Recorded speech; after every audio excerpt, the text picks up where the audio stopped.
Excuse me as I kiss the sky.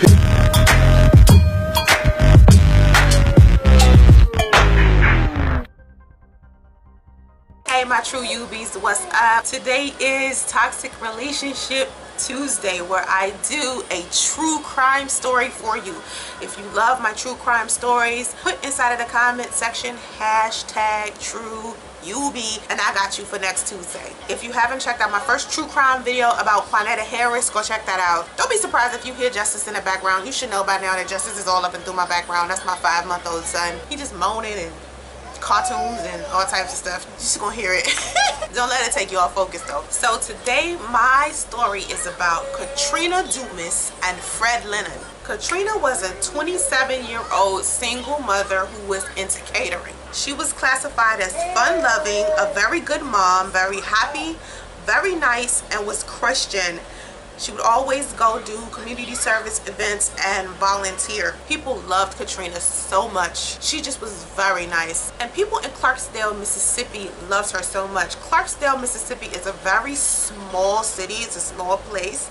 And everybody kind of knows everybody. They're very close. It's a very good community. And people knew about Katrina. On April 23rd, 2008 at around 5 p.m., the Clarksdale police were called to an alley behind a church. Not a church, my bad. A funeral home. Earlier that afternoon, Carol's daughter went missing. Her and her mother had this catering business where they passed out lunch plates. So Katrina went out to pass out a lunch plate and she took her little son, Frankie, with her. The way that Carol found out that Katrina was missing was because the school that Rena had went to had actually called her and said, you know, Katrina has not come to pick up Rena. Can you come pick up Rena? So Carol goes to pick up Rena and brings Rena back to the house. Rena and Carol go searching for Katrina after Rena was sitting on the porch and saw her mother's car drive by, but it wasn't being driven by her mother.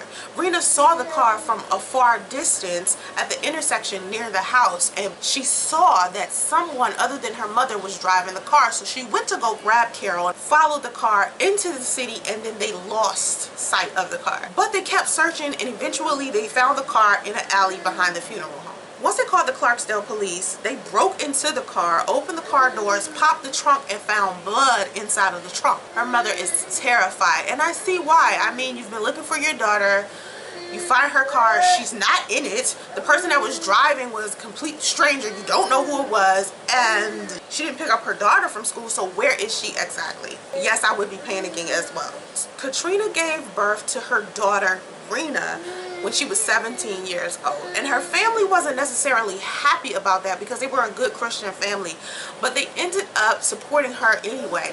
Her mother, Carol, bought Rena a home. So she was living in her own home. She had a decent situation. She wasn't living in poverty, and she was waitressing at a local restaurant. When she was a waitress at this restaurant, she was around 20 years old, and she ran into this local legend by the name of Fred Leonard. Fred Leonard was 14 years her senior, but instantly there was a connection between the two, but the problem was that he was married.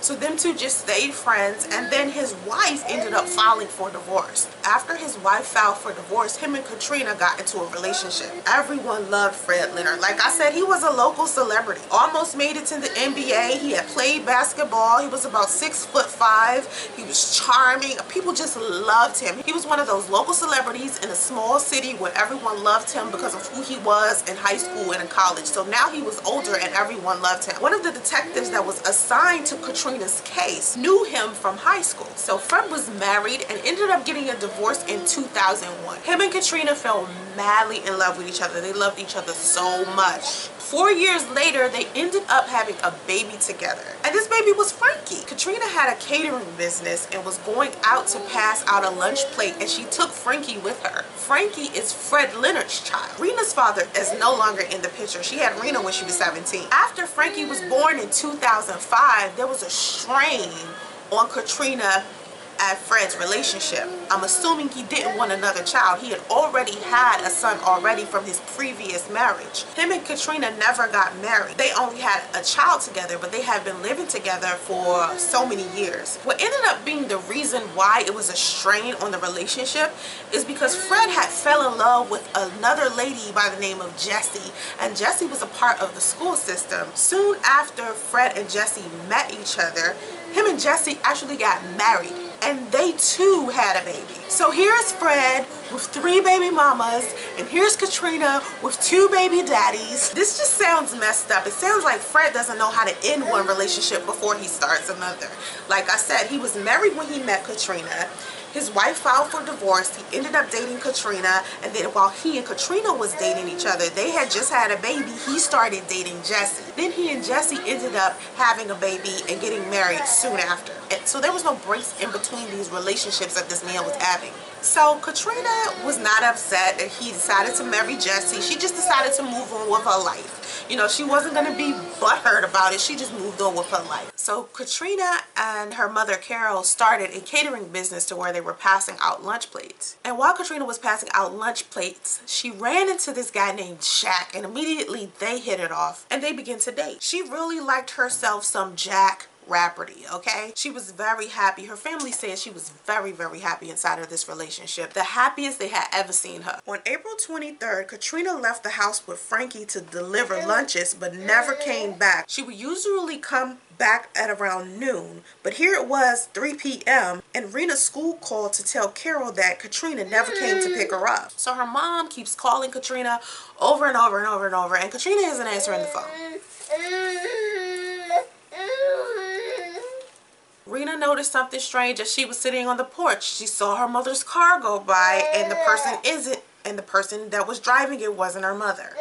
Carol and Rena jumped into the car and went searching, and they ended up finding the car in the alley behind a funeral home. The sheriff's department got involved very quickly. They impounded the vehicle and opened a missing persons investigation, and they also let the Mississippi Crime Lab process the vehicle.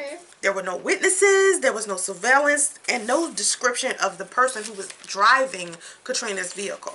Of course, detectives do what they do best. They asked Carol about Katrina's personal life. Carol told them about Katrina's new boyfriend, Jack.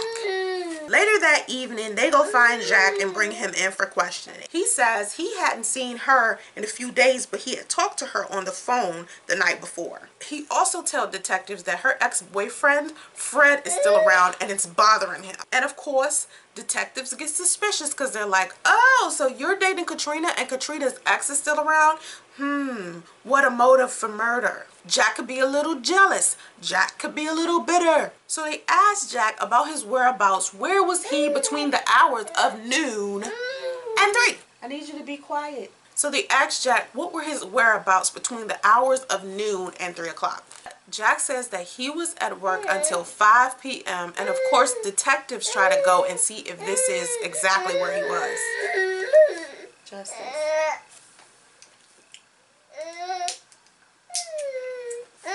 You already done messed up my shirt. I'm gonna do a true crime video with you making all of this noise and pulling on my stuff. Hey, what are you doing? You gonna read it with me?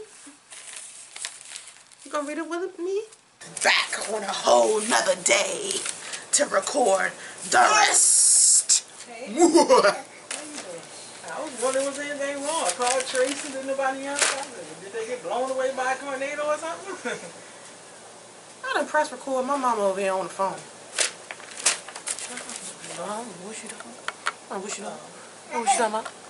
Picking up where I left off. And I'm tired. Be quiet so I can do this. So later that evening, wait, what am I trying to say? Okay, where do we leave off at? We left off at, they found Jack, interviewed Jack. Jack was at the police department, okay, and he's there for questioning. So he said that he hadn't spoke to Katrina until the night before. No, he hadn't seen her in a couple of days. He hadn't seen her in a couple of days, and he had spoke to her the night before. So they asked him what he had been doing all day. He said he had been working until 5 p.m. that day. So they went to go make sure that this is definitely what he was doing. They went to go confirm. And inside of his interview, he was basically saying that Katrina was still seeing her ex Fred, and this was making him uncomfortable inside of the relationship and causing a problem. So they went to go look for Fred Leonard. They found Fred Leonard walking down the street in front of his house and began asking him questions. One of the detectives actually lived 100 yards away from Fred's house. Most of the people assigned to the case knew Fred from high school.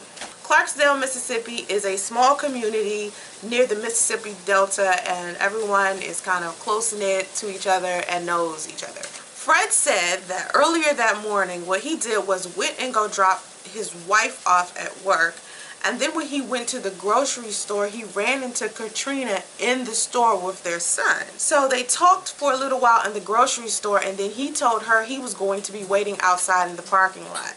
Then she came outside to the parking lot. Them two started talking in the parking lot and then decided to go grab breakfast with each other. After they had breakfast, he says he played with his son for a little while, kissed his son goodbye, and haven't seen either one of them since. They asked him what did he do after them two went for breakfast. He said he went over to his uncle's house and helped him put up some drywall because his uncle was building a house. Then at around 2:30 he went back to the school to pick up his wife. He told the police he was also taking the time to look for Katrina and Frankie himself because Katrina's sister called him looking for Katrina, so he went out looking for her on his own. Detectives spoke to him about Katrina's new boyfriend, Jack. He said that he had no issue with Jack whatsoever and no problem with Katrina dating Jack. But he did also mention that him and Katrina had an arrangement. So basically that means that they were still sleeping together. So then the detectives thought about,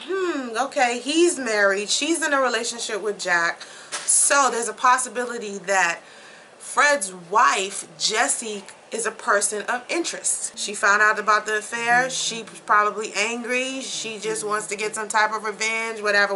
April 24th, 2008, the next day, they brought Jessie, Fred's wife, into the police station for questioning. Clarksdale, Mississippi is a very small community, so the community came together to pass out flyers and to search for Katrina. A lot of people inside of the community knew Katrina because she would do a lot of volunteer work and community service. When Jessie, Fred's wife, comes in for questioning, she shed. You get your she shed back, Cheryl? Okay, wait.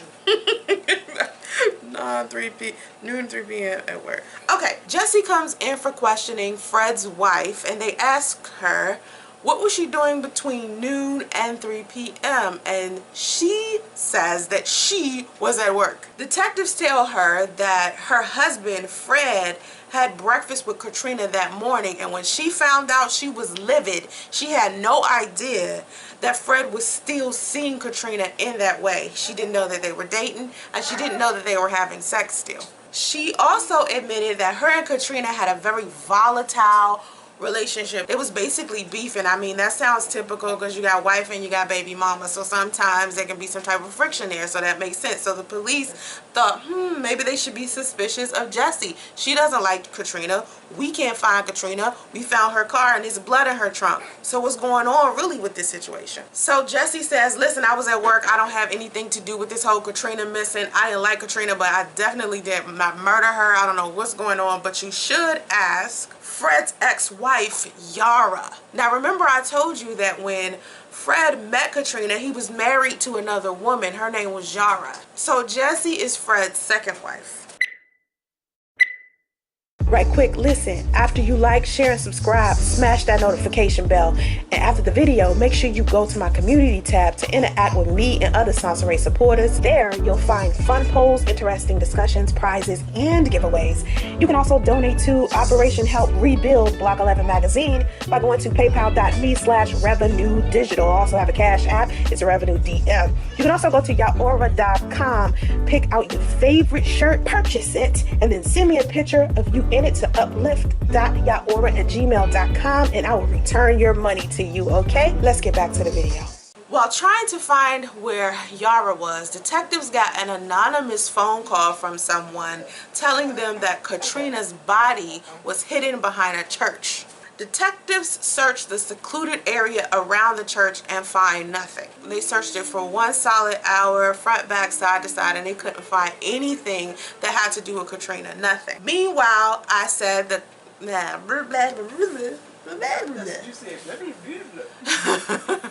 Meanwhile, family and friends and communities band together, like I said, to find Katrina. And, you know, everyone's walking around doing searches in areas that she would usually go to. Fred's son and his cousin were a part of this search as well. During the search, another anonymous caller calls their grandmother and says to them that Katrina and Frankie are tied up behind another church. The city of Clarksdale is so small, it's only 2 churches in an entire area. The police were already at one church and they knew that's where that search had taken place, so they decided to go to the other church because the anonymous person did not tell them which church on what side of town it was on, so they basically just had to do process of elimination. The church that the detective search was in, Farrell, I think it's Farrell. You know anything about Mississippi? No, okay, well, Farrell, whatever. And then the other church was in this place called Sherrod. So they went searching for them in Sherrod at the church behind the church. They go behind the church calling Frankie and Katrina's name. And Fred's oldest son didn't necessarily want to go deeper into the woods, but his cousin did. So his cousin went deeper in, and so he followed behind him. Suddenly, as they're walking deep in the woods, they see little Frankie laying there, almost dead. He's tied up. He has bug bites all over him, snake bites all over him. He's so close to death. He's dehydrated and everything. So his older brother Fred goes running straight towards him. He was basically left there to die and survived only off of the grace of God because he had been there for a solid 24 hours just laying there. There were a lot of coyotes and alligators and all types of things inside of the woods that could have killed little Frankie. And it's just a miracle that he ended up getting out of that situation alive. So his older brother Freddie took him to the hospital, and he was so bent out of shape, the doctor said, you know, this is not the time to ask him questions. You know, detectives came to the hospital, of course, to ask him a whole bunch of questions because they wanted to know, like,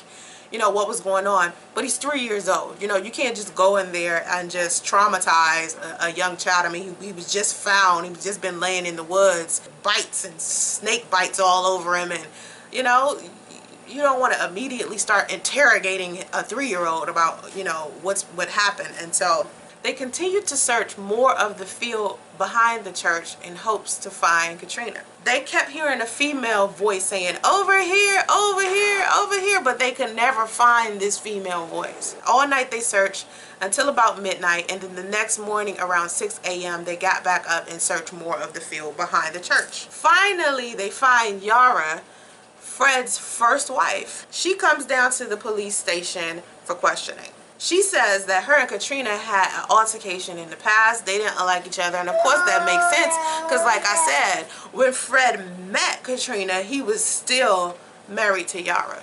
But she said she had nothing to do with Frankie, what happened to Frankie, and she definitely didn't know where Katrina was. But the one thing that struck a chord in detectives that Yara said, she flat out just said, I know who did it though. I could tell you who did it. And it was just like, wow, how does she know? She didn't even know anything about the story. She's just bursting out saying, hey, I know who did it. And she basically says that Fred did it. And the reason why she thinks Fred did it is because he tried to kill her and strangle her with a lamp cord. He told her while he was strangling her that if he could not have her, no one could. Remember, she abruptly filed for divorce in the middle of the marriage because she wanted to escape from it, and he was not happy that she had done this. So he basically tried to kill her. Now, there was no proof there that he had done this. This was just his first wife saying this. He didn't know that she wasn't alive when he left the house, according to her. He thought she was dead. On April 25th at 5 p.m., Katrina's body was found in a cemetery. She had scratches all over her from being dragged across the ground, and the community was very hurt about her death. Everyone was distraught. Everyone was crushed. Like I said, people loved Katrina. She was very nice. She was very loving. She was a good mother. She was into the church. She did community service stuff. Everyone was just so hurt. But this is what it boiled down to the detectives. They assumed that Frank was possessive, okay? And the relationship between he and Katrina got volatile when she started dating Jack. Katrina had serious injury to her head. It looked like she had been hit over the head with a tire iron. On April 26th, the autopsy report said the head injury did not kill her. She died of strangulation, and there was a thin silver wire around her neck so tight that it was embedded into her skin. Now remember, Fred said around the time that Katrina went missing, he was at his uncle's house helping his uncle put up drywall because his uncle was building a house. So they went and asked his uncle, Jesse, shh, shh, they gonna hear you. Shh, shh. Did you need help? What are you? You gonna get your dress caught. So they asked Fred's uncle to, you know, collaborate. What is it? Collaborate? What is it? Collaborate their story. You know what I'm talking about? Oh, you talking about collaborate. Collaborate, right? Yeah. So detectives go to Fred's uncle to collaborate his story. That doesn't sound right. To collaborate the story.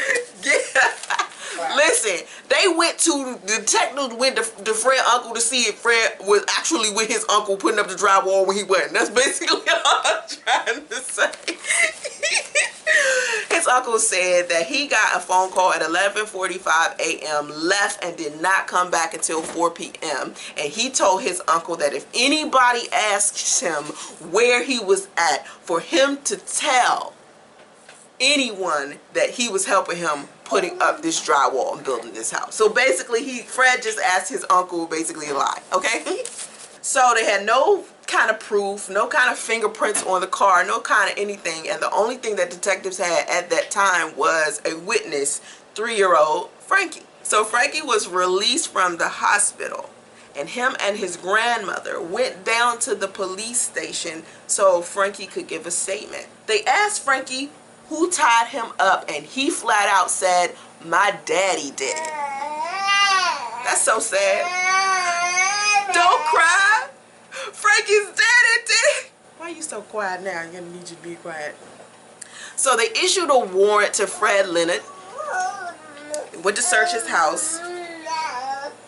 They also interrogated him, hoping that he would confess. They also believed that he was behind the anonymous calls that sent the police to one church and that sent Fred Jr. and his cousin to another church. They think that he felt guilty for leaving Frankie out there to die and wanted someone to go save him. They showed Fred a family photo of him, Katrina, and Frankie together, and he refused to look at it after he looked at it that first time.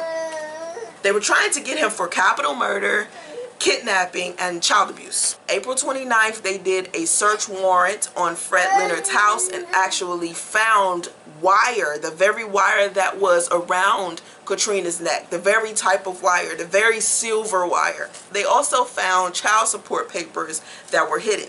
He wasn't financially taking care of Frankie for the 3 years he was born, and now that Katrina was moving on to a relationship with Jack, she had filed for child support. So that made Fred very angry because, number one, he could no longer control her anymore. He wasn't with her anymore, and she decided to file for child support, and it was something that he did not want to pay. So he decided to kill her just to get rid of it.